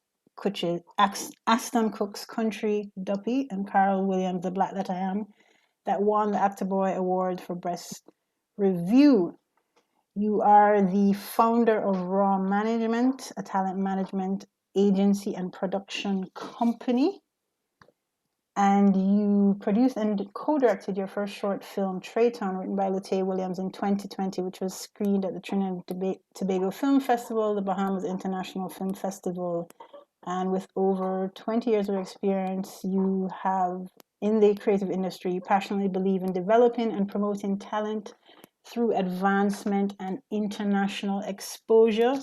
I would add that you are also currently in the British Council JAFTA JAMPRO feature film developmental Yes, initiative as a ma'am. producer, and you recently came back, traveled from the Netherlands, and you are actually the first Jamaican producer in Rotterdam Lab's 21-year history to attend and be selected. So, big up, kudos, all those Yes. things. Pew, pew. Yes, Yannick. Yes, we shout out to that.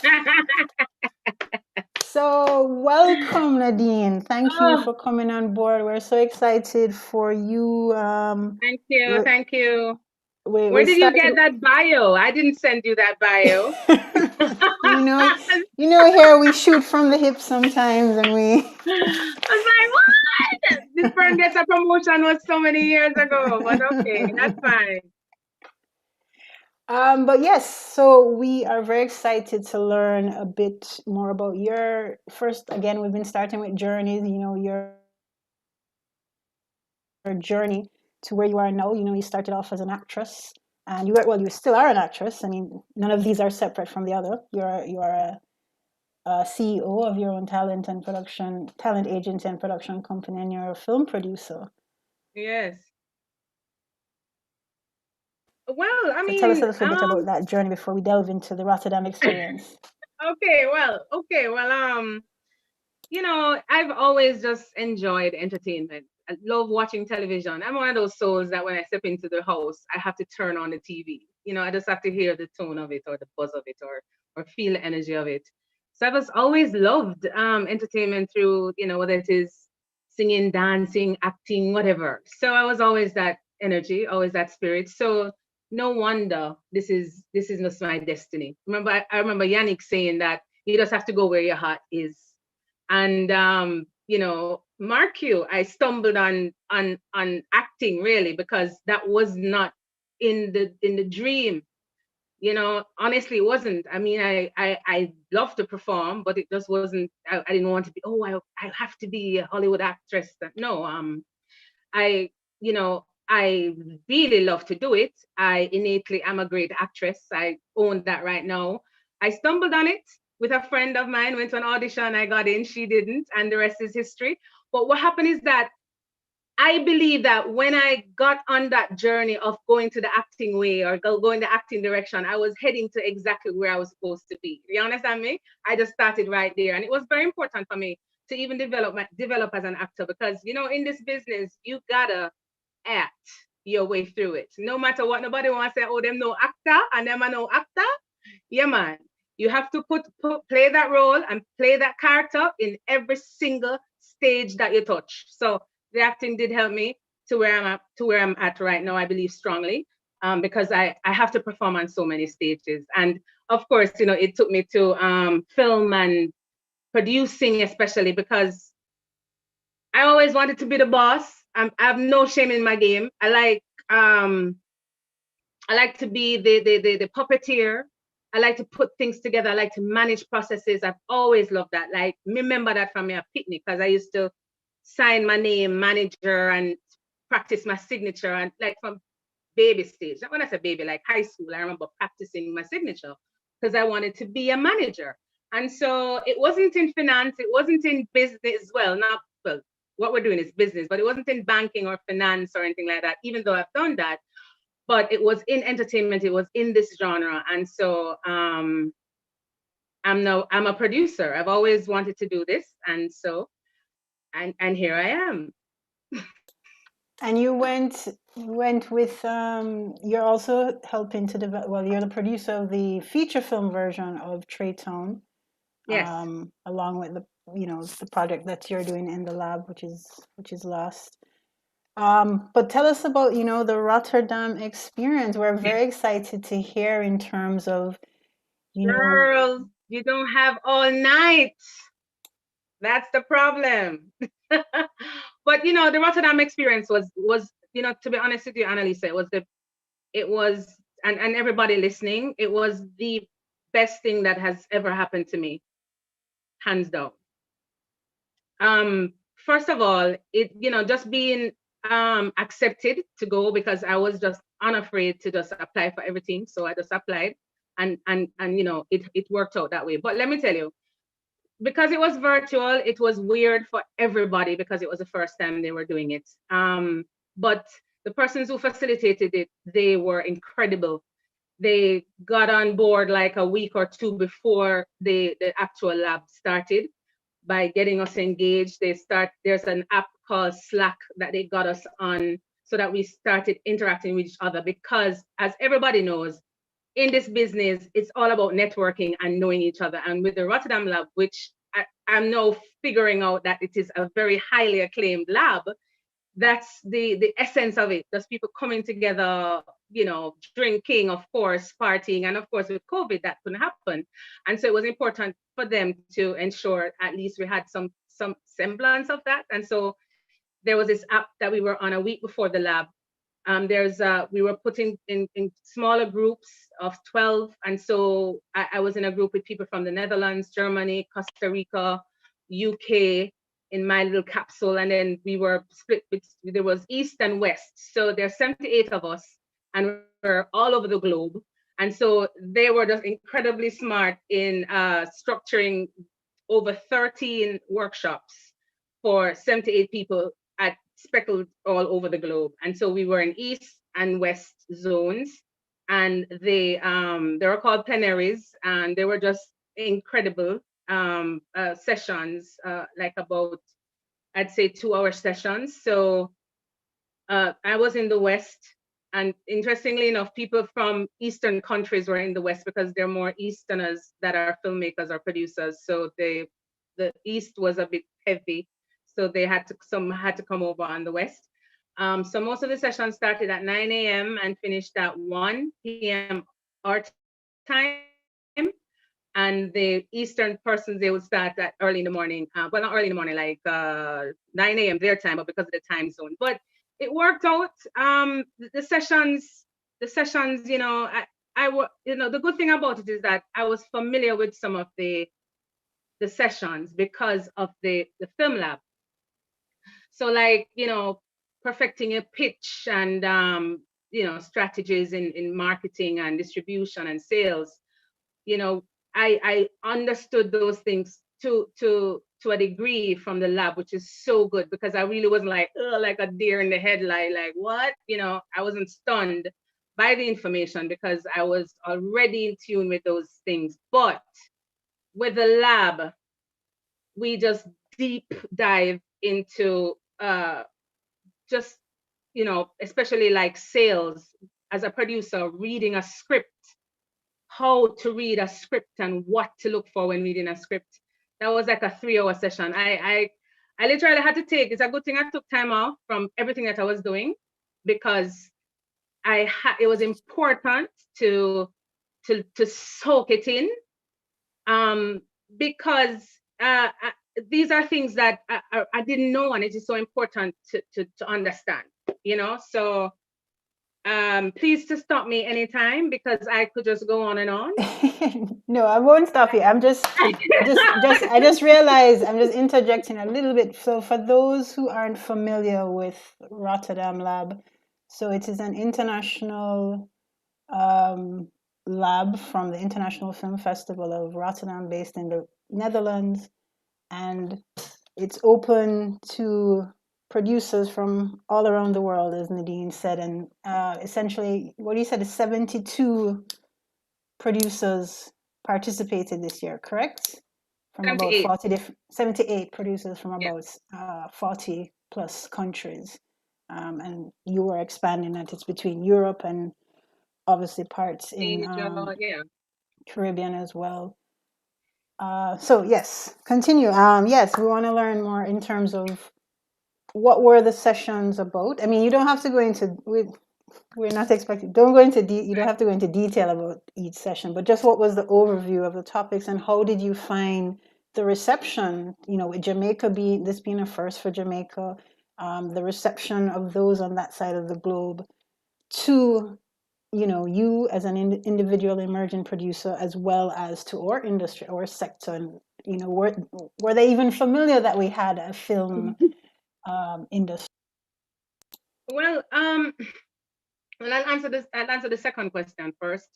It's it's you're talking 78 filmmakers, 78 producers online, and so it was important for me to stand out because of those challenges. So um, wearing the Jamaica brand was a definite. So there on the Slack, you could do a little video or send a photo. So I put on the whole Jamaican regalia and waving the flag and thing. And so that of course got attention because we already are a brand. So it was people were just very warm, just knowing that, oh, wow, you have a film industry in Jamaica. Some persons told me there was this girl in Africa who told me of the challenges that she has as a producer because her market is small. And I inquired, I said, how small is your market? And she said 10 million people. And I made her finish and she lamented and she lamented. We are not like Nigeria where they have 190 million people. We only have 10 million. And I'm like, okay, okay. And I make her finish. You see what she done? I said, well, where I'm from, we have 2.3 million people. And she just said, oh, Nadine, I'm so sorry. She apologized the entire, like she was so apologetic. Just hearing that, we have 2.3 and half of the 2.3 don't even watch our films. So that I highlighted that it is indeed challenging. And so persons were more drawn to our story or to this story. I had to tell them of the challenges that we have, notwithstanding they adored the fact that we still knew what we were doing because when I mentioned certain person's name, like Chris Wassey is here and Storm, they didn't know their name, some of them, but when they Googled them, they saw what they were doing. They saw JAFTA, they saw Jam Pro, they saw that things are happening here, which is great. And so there's some attention that was gained because of that. With the sessions that we did now, as I mentioned, we did about 14 sessions, ranging from how to perfect your pitch, which I volunteered to do Trey Town's pitch on the big stage because if you're at the lab, there would have been a big session and they would ask persons to volunteer to go to do their pitch. So the morning before the plenary on how to develop your pitch, I saw a text coming on the one would like to volunteer, and I immediately got nervous. I was like, oh, I really love this opportunity to pitch Trey Town on the big stage, because you're talking 78 persons and you don't know who else is watching because anybody else could be on there, you know what I mean? Anybody else anywhere in the world. And I really got nervous about it, I was like, should I do this? I pondered, I was up because the thing is, I'm always up because I'm on the other side of the globe and I want to hear when the messages come in, so I don't want to miss nothing because them always I give a ticket and so on freeness, so I always want to catch it. So me see the message coming now and I was like, oh, should I do it? And I check in with a friend and my friend say, yeah, do it. And me just do it. And a lot of people started saying, I'll do it. And they drew straws. And luckily I was one of the three. So I got to pitch Trey Town on a big stage. And that in itself got our story out and people started recognizing, So, one thing I can tell you, this experience, and even now, is I never used to really doubt myself, but because I am a newcomer as a producer, it's just 2.5 years I've been a film producer. And I'm pretty much just trying to navigate through it and asking a lot of questions and I'm ready. Because I don't look a day over 25, I know, but I'm a big girl. So I need to get it going. You understand? So I'm anxious. So me go and say, all right, then I just want to try everything right now. But on the flip side, I realize in this business, you just have to be, I can't curse, right? No, I can't curse. No. You just have to be patient. That me learned from Rotterdam. Patience. Some takeaways, I wrote them down. And it's a big takeaway for me is like, don't limit yourself in what you can get in terms of money or financing. Boy, it is too much money, so it not go work. No, if it costs $20 million, at 20 million, well, make sure you do your budget on it, right? You know? But that, like, okay, so when it comes to finance, I've learned that based on the people I've met and spoken to, because you have, you know, we're talking producers here who, like myself, have done one, and those who have done, you know, cinematic releases, big projects, those who have worked with big companies.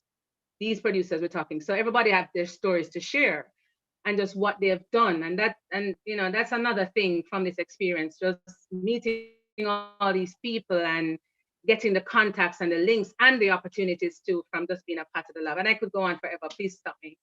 Please stop me. Stop me. Stop me. Well, there's something.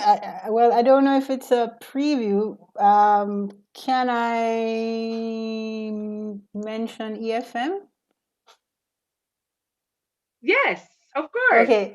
All right. Well, I wasn't sure. I wasn't sure if it was yet public. So, guys, so Nadine impressed the IFFR people so much that she has been selected as one of 20 producers throughout the world to appear officially on the panel of the European Film Market Program that is happening next week. She was handpicked. I dare say they said it was, and I quote, a bespoke invitation, not for mass mailing. So I had to Google bespoke. A tailor-made invitation. So congratulations on that, and thank you for representing yourself, your company, and of course Jamaica on the world stage, whether virtually or otherwise. That's really phenomenal, and we're definitely looking forward to seeing more. Tony has his hands up on that note. Go ahead, sir. Nadine, Yes, how you do? I'm good. Thank Good, you. everybody. Greetings. When we were in Berlin at the Berlin Film Festival, we would go out. Apart from meeting people um, in at the market where all the people were and everything, we would go to parties at night. Or we had a big side there still, because we had Justine, Natalie was there, a lot of other people, Yeah, filmmakers and stuff, you know. and Nadine was there, and we would be in a room. And I would start talking to someone. I said, no, this is a person who need working, who need punching, who need kneading, who need wrestling. And we'd just call Nadine over and just say, yo, see him here? This one. All right, he worked for Warner Brothers and come out of Berlin. So boom, in she gone. Poof, just immediately. So the analogy I would draw would be that if I was going to pick a side, Nadine is always going to open the batting for us. No question about that. She's a great producer. She's good in a room. That's the film term. She's good in a room. She can talk to anything. So congratulations to you. That is fantastic. Thank you. The EFM. And no, really, somebody who I would always want on our side when we're trying to sell stuff in that kind of a way. No question. Respect. Thank you, Tony. Thank you. That's a big endorsement, Nadine. I know. I think bigger than IFFR from Tony Hendricks. That's a big endorsement. I know, right? Yeah. Tony, me not owe you nothing for that endorsement there. Me not owe you. No, not at all. In fact, when we were in Berlin, I think the Trinidadian girl whose name escapes me for a second, I think she was doing the same or a similar kind of thing. So it's fantastic, and she had a great time doing that as well. So well done to you. I think it was Diversity in Cannes, that lady. Sir. Maybe. Okay. Move on. Yes, man, the big one, the famous. Yeah, man, same way. Okay. Thanks, Tony. So what specifically will you be, or what's the general topic of that panel? Do you know as yet? Well, it's about markets and festivals and in the virtual space. So it's just a conversation as to, how being participants in this space would help us as producers or just filmmakers, to better, I guess, whether it is that we're learning or whether it is that we're producing or crafting it, is just how we can navigate the space. Because what is happening is that, based on my experience with Rotterdam, is that they've given us so many surveys and questionnaires, because though we may go back to normal when we can be in the same space to have the markets and the festivals, they're really looking at doing it more a hybrid situation, just to include other persons or other peoples in other regions, because that was my story, that because of COVID, because of the inability to attend a market or a festival, I couldn't do it. And just like others, like in my country, it's expensive. And so with online and virtual experience, I did Cannes. I was at Cannes, I was at Durban, I was at Rotterdam. I couldn't have done that in a year. And so it's so important to go hybrid. So that's the conversation that we'll be having at EFM. Excellent. I see Mr. Brownie has turned his video on. That means he's ready to ask. His video was always Oh, was it? Yes. Chris, what say you, sir? Yannick was No, bigging you that's up earlier. oh no, I'm sorry. I think I'd it's just amazing that you've actually, got that far. I think that's fantastic, and more power to you. And I hope that you can go further and and really shine for Jamaica. I mean, that's great.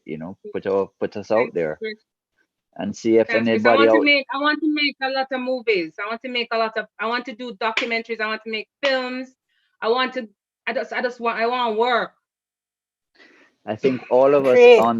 on this would like to do the same thing. But I mean, that's great. But at least you're Ready? out there internationally. The best thing is to put your foot out there internationally, because that's where the big world is. Like you said, we Yes. only got 3 million here, so we really need to Yeah, make some traction. And that's great. Amazing that you're absolutely. doing that. Absolutely. It's very important for me to note this before I forget. I got the opportunity to before I forget that, this opportunity of Rotterdam is amazing. And before I forget, I want to thank JAFTA and I want to thank JAMPRO for providing this opportunity. I really hope that you do it again and again and again and again, because the experience is just phenomenal. So back to Rotterdam, we got the opportunity to do some roundtable talks. You see, Chris and others, where I could select from industry professionals, people of interest to me personally. Like I love Yave. For those who don't know Yave, maybe we can drop it in the chat so persons could visit their website. I love Yave and what their approach is in terms of development. And I've been hearing about the Hubert Balls Fund, which is a fund available for persons here in my region to have access to. Now, these are people from these organizations who I can actually talk to one-on-one. If I was in Rotterdam, we were on the same table. So we had to choose who we want to talk to. So somebody in the lot would have been of interest to you, and you could choose three. And I chose the Yave and the Hubert Balls, and I choose the Ace producers. We only got two. So I got the chance to speak to Yave and Hubert Balls about funding and about development. And so now that I understand what's going on, because I'm talking to you directly, I can now be able to really map my path. And even if I did not have this opportunity to speak to these representatives, they are accessible, because they would tell you, yes, you can email me, but you may not be able to talk to them specifically. But I tried it, literally. I went on the info and I emailed and somebody responded. So I'm just saying that information is there, even though you're not in a lab or something. But if you want to understand how to get there, it is so important to get the information. I mean, you hear this all the time. Yannick was saying it, so that's what I've learned. And so I got some information on funding. I shared it with persons in the lab, and I've been sharing it with others. I'll send it to JAFTA. to share as well, because I know a lot of us are seeking that. And I tell you, the money free, I shouldn't say free, but funding, Yes. funding, funding, funding is available. Right. Full stop. Excellent. Well, that's good to know, because that's definitely very important to persons here. Yannick, Yannick says he loves the vibes and he love that money is about. Tony says best kind of fund is a film fund. All right. Ah, love that, Tony. But I'm yeah, here all no. night. Make sure we pick the waiters. Guys, if you have any more questions, because we're on the tail end, please drop them quickly in the chat or unmute and ask. Any questions that you might have. I'm sure if you Well, see Nadine one away, you can ask her as well. Sorry, Chris, go what ahead. what what other links to other producers in other first world countries that you associated with that you found that could help Jamaica or your project? Well, there was this one lady I met. She's from the UK, because my main interest, well, one of my main interests was really to find out more about the UK Jamaica Treaty and how I could, really do that strategically. So I was speaking to a lot of UK producers. Now, the UK producers that I was speaking to, they did not have any releases yet, so they wouldn't be able to even access funding. But what one of them was able to do for me was to give me some information on the on a grant funding that was offered to some producers in the UK. And so we went researching together. And the thing, the thing is, Chris, is not, you have to put, well, clearly I have to be putting in the work. It's just that I have access to the information that I didn't have before. So what we're doing right now is reaching out to these producers, because it's important to align with the producers that can get the funding.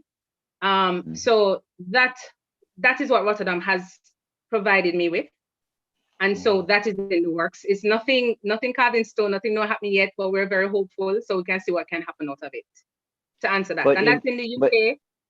But the thing is, like with One Love, right? One Love got the grant out of England, but they have a co-production with Norway. So you have all these different co-production, Yeah, you can do more. But you can do more than one. You can do more. You can have more than one. Right. So maybe they could look into that. To that as well. Yes. So there are some links with that, and this is just from the lab, that I really tried to ensure that I've connected with is the UK, Netherlands, and Germany, just because of the Huber Boss funds, because I'm just very, very targeted. I'm just very strategic with that particular one. So because it's available. So I'm gonna ask Annalisa to share it so that we, if you're interested, you can apply to it. I think the deadline is in a week, but it's still available every year.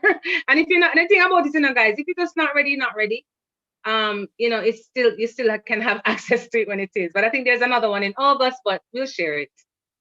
Yeah, absolutely. And I think, as Santanese mentioned earlier on, like, she had submitted Stampede to Sundance in this first draft stage. She didn't get through because it wasn't ready.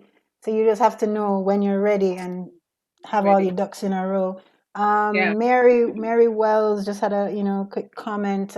She was talking about the importance of making sure we also bring some funding to the table. So you could touch briefly on that of the importance of whether having 5% or 10% really improves your chances of getting co-production funding. And well, Mary, I can't comment on the Jamaica Film Fund. I think that's something that Jampro can speak to, but also bear in mind that it was on the books. But also bear in mind that that would be based on the consolidated fund. And I think COVID has definitely impacted access to what, well, the how that is prioritized at the moment. So I won't be able to say when the film fund will begin. So go ahead, Nadine, on the finance. Well, well, the finance part of it, you know, if with because it is a friend of mine shared with me recently, and it was such a very profound statement, though simple. I said, Brian, what I'm doing is, it's so nerve wracking. I don't know. I remember when I was doing Trade Town days before we shot, I had a panic attack, and it was a serious panic attack. Like now I have no breath, and yeah. And when I talked to other producers, they say, "Oh yeah, man, you're gonna get a couple of that." I'm like, "What?" So that is clearly something that happens as a producer to expect it. So I said there must be a way that we can get money, so that, because our biggest plight is money. Based on what I've understood of how it works, and let me just say this now: I'm no professor at this. I'm just getting the information as I go, right? And I just have to just understand it and know what would work for me. Based on how I'm understanding it, yes, this business is huge, and it's my friend Brian said to me, you're in a big business, and it is true.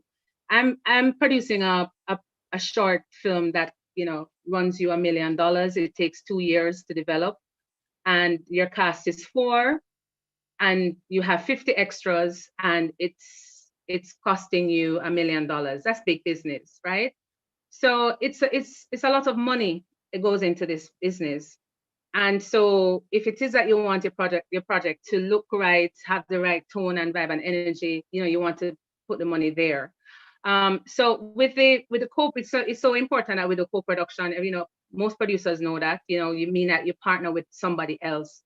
Now, in what I understand now is that when you co-produce with a producer in, whether it is the Netherlands, Germany, or wherever, it is more attractive for them to take on the minority producer as opposed to majority, because of all of the stress and the boxes that you have to tick, and how much money is being spent in that country, and the content, is it relatable, would it work in that country? There's so much more stress. It's easier, it's a minority co-production, it's easier for them to get access, especially if somebody who knows you and just wants to give you a help you out, which is usually the case, especially in our situation, because they don't know us. So minority is the way to go. Therefore, that means we would be majority. And therefore, that's where the stress is, because you're talking about going in with at least 10%. Now I said, okay, so suppose you have more than one minority, of course. And of course, we look at post-production, co-production partnership, in your editing. And so it is so important to look on, when we are developing that story, how it is that we are going to now market it, get the money to market it, to sell it. And I know, a lot of writers, I've worked with writers, and writers are very challenged at times because of, they're thinking about this. But, I would say to a writer, I'm working with a writer, don't think about the money, man. And back of my head, I said, they have money. But you don't want them to think about the money. You want them to be creative, right? You as a producer got to go figure it out, or find a way to talk to the writer as to how to get it done. But what I'm saying is that, we just have to, everybody on the team have to think, okay, it's a passion. I want to tell my story. But at the end of the day, we have to know the market that we're telling the story to, right? Because they're different. They're so different. And where you have the access to the money. So there are just so many things, so many moving parts, still learning, still processing. I'm looking forward to EFM, like I'm on the festival and the market part again. And I mean, I will always be on it until we can set up a good stall, and people can come buy my wares. On that analogy, thank you very much, Nadine. The lot of positive comments in the chat. I mean, I think you're Also, your personality clearly shines through as well in the virtual space. I mean, all the panelists have just been on tremendous journeys, very diverse journeys, but I think in the end, they're all going to kind of collide in some way, shape, or form if they aren't already. Who knows? Maybe there'll be a creative collaboration coming out of this panel. I don't know. We speak all these I things. see one with Yannick too. Short film. There we go. There we go. Yannick, which song would oh, wait. Santanish has a. Go ahead, Santanish. Oh no, I was just raising my hand to say yes, let's collaborate. Like, Oh, I'm let's ready. collaborate. All right, cool. There we go. Speak it into being. Yeah, when he needs the AD to break down his script, I'm ready to. Just saying, the pressure is on, Yanni. Pressure down. There you go, guys. Yo, the pressure is on. The pressure is on. But yeah, that's so nice. Yeah. That's so nice. The I love script it. puts up the work so nice. Randy in the chat saying, "Lol, bringing Randy." I know. There you go, guys. This is we do. We bring people together. Yannick, which song taking us out tonight at the meeting? I'm sorry, can I just point out, whoever David Paul Alberts is, he says, if you guys need a tall person to exist somewhere, I am in preparation. I don't really know what to do with that information, but David, it's appreciated. Thank you. Thank you, David. All right. Yeah, thank you everyone for joining us tonight. Thank you to all the guests, special guests. We wish you luck on your respective journeys with all your projects. And we know you're just going to continue to create great work. Everyone on the chat, same to you. We know each and everyone out there is doing their own thing to contribute to the creative space and more. So thank you for joining. Tune out, join us last Thursdays, and stay tuned. Oh, wait, before I go, just stay tuned for another announcement on our social media and on our mailing list. It's going to be a new acting initiative coming out.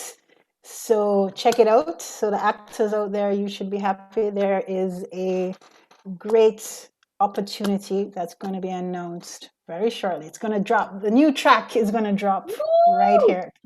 Right? And Yannick is going to visualize it for us. All right. Bye, everybody. Thank you. Take care. Great meeting. Thanks for having me. You get annual fees from Yannick and from Santanish yet? Ooh. Oh, yeah. Oh, yes. Join Jackster, everyone. He's so joining, man.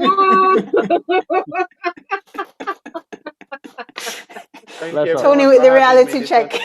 Really? No, that was fantastic. That was a great meeting. Thank you. Bye.